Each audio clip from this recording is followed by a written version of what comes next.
Hello learners, welcome to my channel. आज के इस वीडियो में हम इंडियन एविडेंस एक्ट में प्रिजम्पशन एज टू डॉक्यूमेंट वाले प्रोविजंस को कवर करेंगे, जो कि सेक्शन 79 से 90A तक है। इससे पहले के जितने भी सेक्शन है वो मैंने प्रीवियस की वीडियोस में कवर किए, तो आप उन सेक्शन को उन वीडियोस से पढ़ सकते हैं। Now let's begin with section 79, presumption as to genuineness of certified copies. तो सर्टिफाइड कॉपीज की जेन्युइननेस के बारे में प्रिजम्पशन इस सेक्शन में, the court shall presume to be genuine every document purporting to be a certificate, certified copy or other document which is by law declared to be admissible as evidence and which purpose to be duly certified by any officer of central government, state government or any officer in the state of Jammu and Kashmir who is duly authorized thereto by the central government। तो court जो है क्या करेगा, शैल presume करेगा।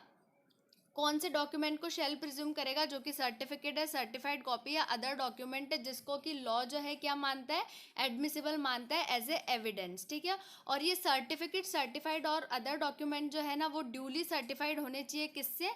By the officer of central government, state government और Jammu and Kashmir. ठीक है, now provided that such document is substantially in the form and purports to be executed in the manner directed by law in that behalf। अब क्या condition है उस document की कि वो डॉक्यूमेंट जो है क्या होना चाहिए, प्रॉपर फॉर्म में होना चाहिए और एग्जीक्यूटेड होना चाहिए उस मैनर में जिस मैनर में उस पर्टिकुलर लॉ के अंदर दिया गया है।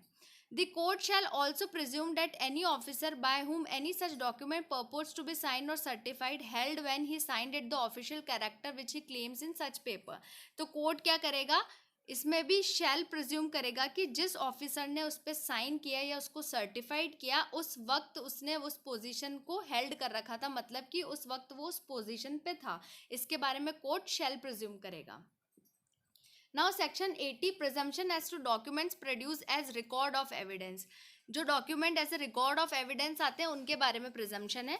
Where any document is produce before any court purporting to be a record or memorandum of the evidence or of any part of the evidence given by a witness in a judicial proceeding or before any officer authorise by law to take such evidence or to be a statement or confession by any prisoner or accused person taken in accordance with law and purporting to be signed by any judge or magistrate or by any such officer as aforesaid, court shall presume।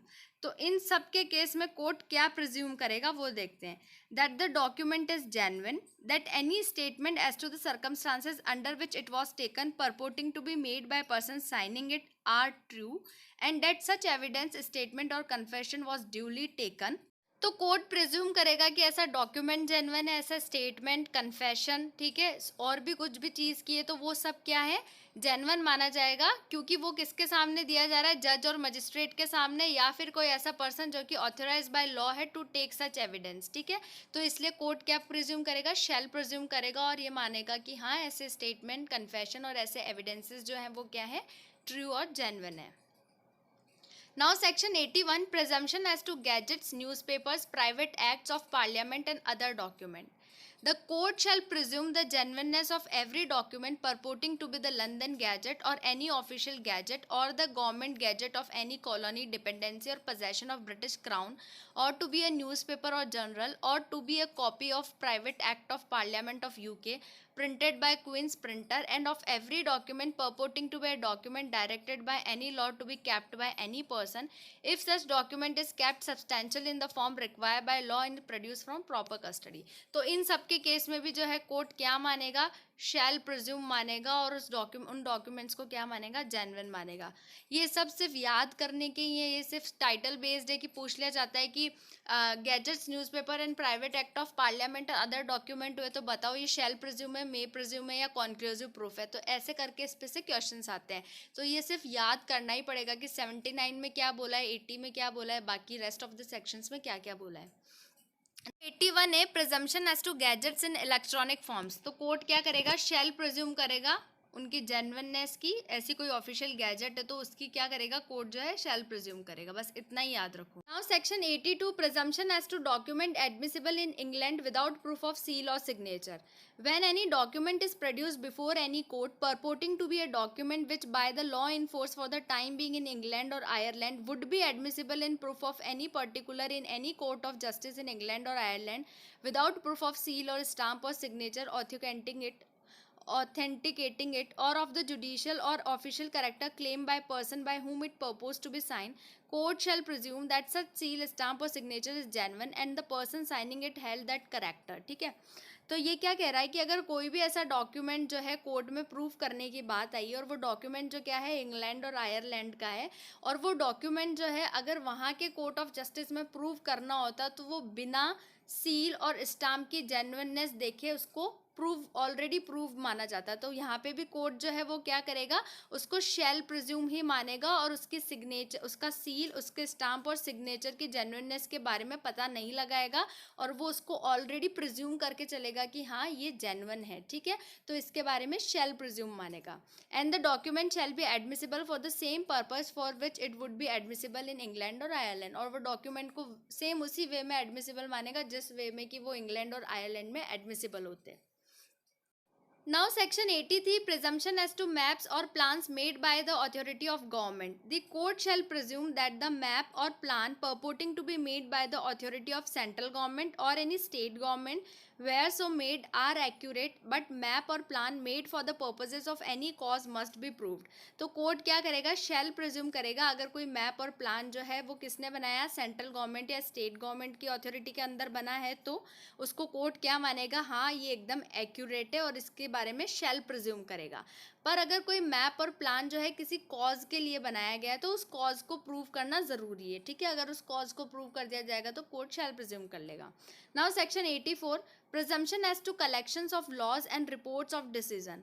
Court shall presume the genuineness of every book purporting to be printed or published under the authority of government of any country and to contain any of the laws of that country, and of every book purporting to contain report of decision of court of such country. तो court क्या करेगा, shall presume करेगा जहाँ पे किसकी बात आई हो, किसी भी ऐसी बुक की आई हो जो कि प्रिंट और पब्लिश्ड हुई है किसी गवर्नमेंट अथॉरिटी के अंदर उस कंट्री के अंदर, तो उस कंट्री के लॉ को क्या मानेगा, शैल प्रिज्यूम ही मानेगा। और अगर कोई उस कंट्री के किसी डिसीजन भी है तो उसको भी क्या मानेगा, शैल प्रिज्यूम मानेगा।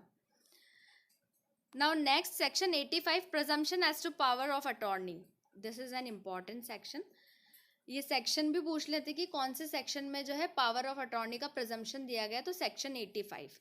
The court shall presume that every document purporting to be a power of attorney and to have been executed before and authenticated by notary public or any court, judge, magistrate, Indian consul or vice consul or representative of the central government was so executed and authenticated. तो court जो है जब भी power of attorney की बात आएगी तो वो ये प्रिज्यूम करके चलेगा कि वो पावर ऑफ अटॉर्नी जो है वो ड्यूली एग्जीक्यूटेड हो गई है, नोटरी पब्लिक से, कोर्ट, जज, मजिस्ट्रेट इन सब के साइन है और उनका ऑथेंटिकेशन मिल चुका है इसको, तो कोर्ट शैल प्रिज्यूम करेगा। Now section 85 है, again this is important section, presumption as to electronic agreements. The court shall presume that every electronic record purporting to be an agreement containing the electronic signature of party was so concluded by affixing the electronic signature of the parties. तो court क्या करेगा, इसको भी shall presume करेगा। बस ये याद रख लो कि इलेक्ट्रॉनिक एग्रीमेंट की प्रिजम्पशन कहाँ दी गई है, 85 के अंदर, और कोर्ट उसको shall presume करेगा। Next 85B, presumption as to electronic records and electronic signature. 85A के अंदर अपन ने इलेक्ट्रॉनिक अग्रीमेंट की बात की, अब 85B जो है इलेक्ट्रॉनिक रिकॉर्ड और इलेक्ट्रॉनिक सिग्नेचर की बात करते हैं। In any proceeding involving a secure electronic record, court shall presume unless contrary is proved that the secure electronic record has not been altered since the specific point of time to which the security status relate. तो अगर कोई electronic record, secure electronic record की बात आई तो court shall presume ही करेगा जब तक कि कुछ और ऐसे सर्कमस्टांसेस ना दिख जाए कि वो ये माने कि यहाँ हम इसको शैल प्रिज्यूम नहीं कर सकते, तब तक वो उसको शैल प्रिज्यूम करके चलेगा। In any proceedings involving secure electronic signature, court shall presume unless the contrary is proved that the secure electronic signature is affixed by subscriber with the intention of signing or approving the electronic record. तो court क्या presume करेगा कि जो secure electronic signature है ना वो subscriber ने किए हैं और उस इंटेंशन से किए हैं कि उसका जो इलेक्ट्रॉनिक रिकॉर्ड है उसको अप्रूवल मिल जाए। Except in the case of a secure electronic record or a secure electronic signature, nothing in this section shall create any presumption relating to authenticity and integrity of electronic record or any electro, इनके अलावा किसी और के बारे में कोई भी presumption नहीं बनाया जाएगा। ठीक है, Now section 85C, presumption as to electronic signature certificate.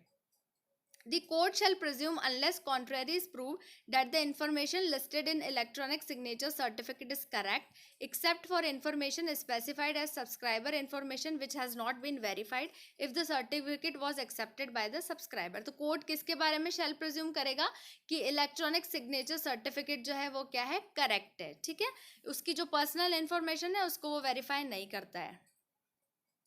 Now section 86, presumption as to certified copies of foreign judicial record. Court may presume that any document purporting to be a certified copy of any judicial record of any country not forming part of India or of Her Majesty Dominions is genuine and accurate if the document purports to be certified in a manner which is certified by any representative of central government or for such country to be the manner commonly in use in that country for the certification of copies of judicial record. अब ये जो section है ना 86 से अब आ रहा है मे presume. अभी तक हमने क्या पढ़ा था, शेल प्रिज्यूम पढ़ के आ रहे थे हम. अब सेक्शन 86 कह रहा है मे प्रिज्यूम. कोर्ट जो है वो क्या करेगा, कोई भी फॉरेन जुडिशियल रिकॉर्ड है ना, अगर उसकी कोई भी सर्टिफाइड कॉपी है तो उसको कोर्ट हमेशा मे प्रिज्यूम करेगा. फॉरेन जुडिशियल रिकॉर्ड की अगर कोई भी सर्टिफाइड कॉपी है तो उसको कोर्ट मे प्रिज्यूम करेगा. सेक्शन 86 इतनी सी बात बोलता है. An officer who with respect to any territory or place not forming part of India or Her Majesty Dominions is a political agent for defined in section clause. ये बताया गया है कि कौन होता है ऑफिसर एजेंट जो भी है, ठीक है. Section 87, presumption as to books, maps and chart. The court may presume that any book to which it may refer for information on matter of public or general interest, and that any published map or chart the statement of which are relevant facts and which is produced for its inspection was written and published by the person and at the time and place by whom or at which it purports to have been written or published. तो section 87 जो है वो क्या कह रहा है, वो सबसे पहली बात कह रहा है कि कोर्ट जो है मे प्रिज्यूम करेगा. किसको मे प्रिज्यूम करेगा, जब भी कोर्ट जो है क्या है किसी भी पब्लिक या फिर जनरल इंटरेस्ट में कोई ऐसे बुक रेफर कर रहा है इन्फॉर्मेशन के लिए, कुछ जानकारी के लिए जो है वो उस बुक का रेफरेंस ले रहा है जो कि किसी पर्सन ने लिखी है या फिर उसको पब्लिश की है, तो कोर्ट क्या करेगा, सिर्फ मे प्रिज्यूम करेगा उस इन्फॉर्मेशन के रिगार्डिंग में. जब हम सेक्शन 83 पढ़ के आए थे ना, वहाँ पे भी मैप, प्लान और चार्ट की बात हुई थी. वहाँ पे जो है वो जो बुक वगैरह है वो किसके द्वारा पब्लिश हुई है, वो सेंट्रल और स्टेट गवर्नमेंट में, तो वहाँ पे तो कोर्ट शेल प्रिज्यूम करता है. पर जब यहाँ पे कोई पर्सन लिख रहा है ना, तो यहाँ पे क्या होगा, मे प्रिज्यूम करेगा, बिकॉज इसके पास कुछ ऐसे अथॉरिटी नहीं है, इसकी ऑथेंसिटी इतनी नहीं है, इसलिए कोर्ट जो है यहाँ पे इसको मे प्रिज्यूम करेगा. Now section 88, presumption as to telegraphic message. ये बहुत ही इंपॉर्टेंट सेक्शन है. The court may presume that a message forwarded from a telegraph office to the person to whom such message purports to be addressed corresponds with a message delivered for transmission at the office from which the message purports to be sent, but the court shall not make any presumption as to the person by whom such message was delivered for transmission. तो section 88 क्या कह रहा है, वो telegraphic message के regarding में presumption करता है और ये मे प्रिज्यूम है. ठीक है, पहली बात तो ये कि टेलीग्राफिक मैसेज के केस में अगर भी प्रिजम्पशन होगा तो वो क्या होना चाहिए, मे प्रिज्यूम होगा. ठीक है, पहली चीज. सेकंड क्या कह रहा है, कोर्ट जो है ना वो कोई प्रिजम्पशन नहीं करेगी कि वो मैसेज किस पर्सन ने भेजा है. ठीक है, पर्सन के रिगार्ड में प्रिजम्पशन नहीं है इस सेक्शन में. इस सेक्शन में प्रिजम्पशन जो है वो सिर्फ और सिर्फ उस मैसेज के रिगार्डिंग में ही है. ठीक है, पर्सन के रिगार्डिंग में कोई मैसेज नहीं है. तो ऐसा क्वेश्चन पूछते हैं कि सेक्शन 88 में जो है ना कोर्ट में प्रिज्यूम किसके रिगार्ड में करती है, पर्सन के रिगार्ड में कर रही है या फिर मैसेज के रिगार्ड में कर रही है. तो कोर्ट हमेशा प्रिजम्पशन जो है वो मैसेज के रिगार्डिंग में कर रही है. ठीक है. Now section 88, presumption as to electronic messages. The court may presume that an electronic message forwarded by originator through an electronic mail server to the addressee to whom the message purports to be addressed corresponds with the message as fed into his computer for transmission. Court shall not make any presumption as to the person by whom such message was sent. Same इसमें भी यही है कि person के regarding में कोई भी presumption नहीं होगा, सिर्फ जो वो मैसेज भेजा है ना उसके रिगार्डिंग में ही है जो कोर्ट क्या करेगी, मे प्रिज्यूम करेगी. Explanation. For the purposes of this section the expression addressee and originator shall have the same meaning respectively assigned to them in clause B Z A of subsection 1 of section 2 of IT act. Now section 89, presumption as to due execution etc. of documents not produced. Court shall presume that every document called for and not produced after notice to produce was attested, stamped and executed in the manner required by law. ये जो section है, अब देखो ये shall presume की बात कर रहा है. अभी तक 86 से 88 तक हम मे प्रिज्यूम पढ़ के आए थे, पर अब जो 89 है वो क्या कह रहा है, शैल प्रिज्यूम. तो कोर्ट क्या शैल प्रिज्यूम कब करेगी कि ऐसा डॉक्यूमेंट जिसको प्रोड्यूस करने के लिए बुलाया गया था या फिर उसके प्रोड्यूस के लिए नोटिस दिया गया था, फिर भी वो डॉक्यूमेंट नहीं आता है, तो कोर्ट शैल प्रिज्यूम करके चलेगी कि वो डॉक्यूमेंट जो है अटेस्टेड है, स्टैम्प्ड है और ड्यूली एग्जीक्यूटेड है. जैसा कि लॉ चाहता है सेम सब कुछ वैसा का वैसा ही है. तो कोर्ट प्रिजम्पशन बनाएगी अटेस्टेड, स्टैम्प्ड एंड एग्जीक्यूटेड के बारे में. Okay, now section 90 presumption as to documents 30 years old.